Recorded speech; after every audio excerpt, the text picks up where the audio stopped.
Dasar cerita ke tengah kain desa ke merasa mendesentasan dengan menurut tengah hidup tutua de ini de sampai rasa de ele umam bere akaku rasa hidi rasa maseli desat de lantas si zaman be kami pindah ke Boro Bali nah hantaru awak desa rengge ya desa doga dewa urbaran cai rempung gaba pelandai jajahan de ampona hanta cara modali ke Boro darake ngein.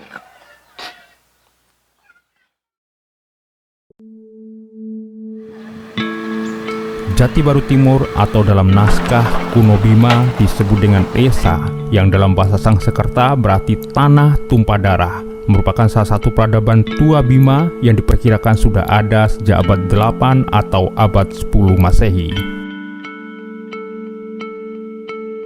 Penemuan tertua di wilayah Suhi Bangga Pupa ini berupa dua arca Mahakala yang sama persis dengan arca Siwa di Candi Dieng abad 8 Masehi dan Candi Pendem abad 10 Masehi dengan gaya pahatan era Jawa Tengah.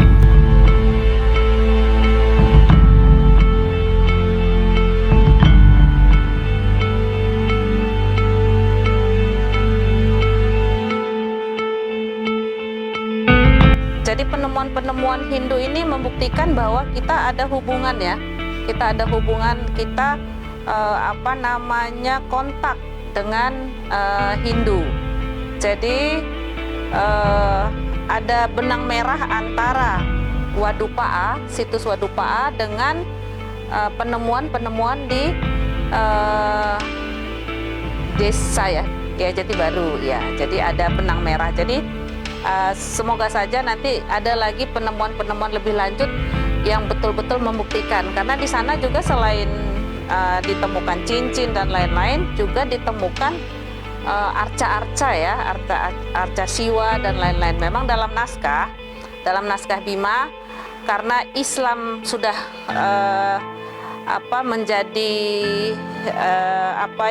menjadi jiwa dari masyarakat Bima dan Sultan, sehingga semua arca-arca, patung-patung dan candi-candi yang mencerminkan kehinduan dimusnahkan. Baik itu yang kecil-kecil itu dibuang ke laut, kemudian yang besar-besar itu ditimbun di dalam tanah. Jadi mungkin penemuan-penemuan selanjutnya ini bisa menjadi bukti kalau ternyata betul ada penimbunan-penimbunan oleh Sultan itu karena dianggap berhala.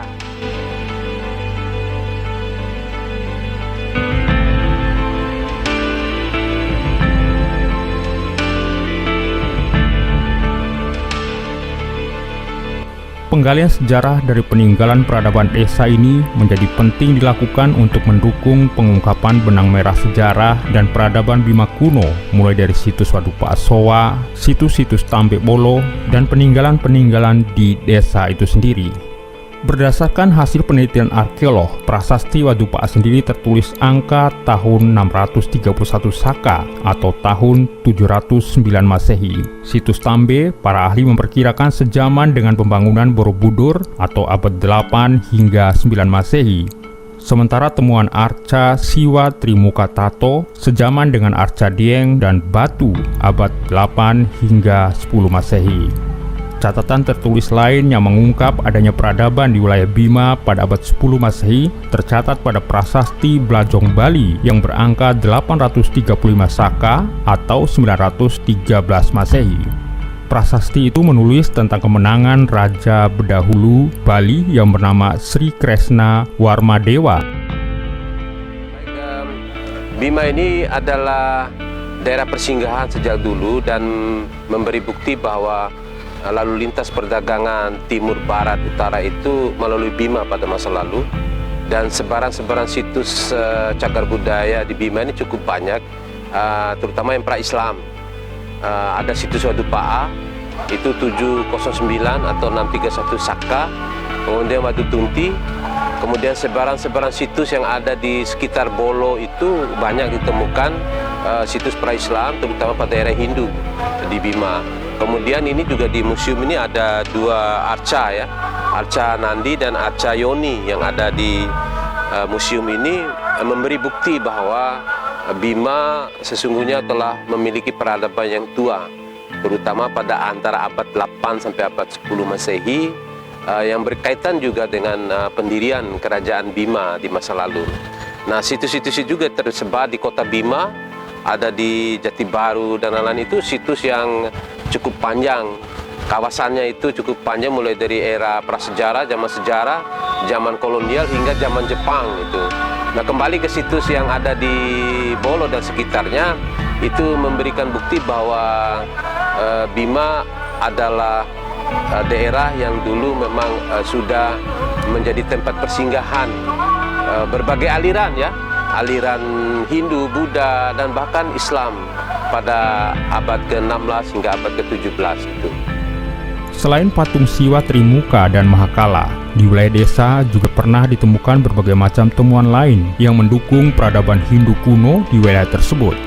Temuan-temuan itu tersebar mulai dari utara Sungai Salama hingga perkampungan, lembah, dan perbukitan di wilayah Jati Baru Barat dan Jati Baru Timur kini.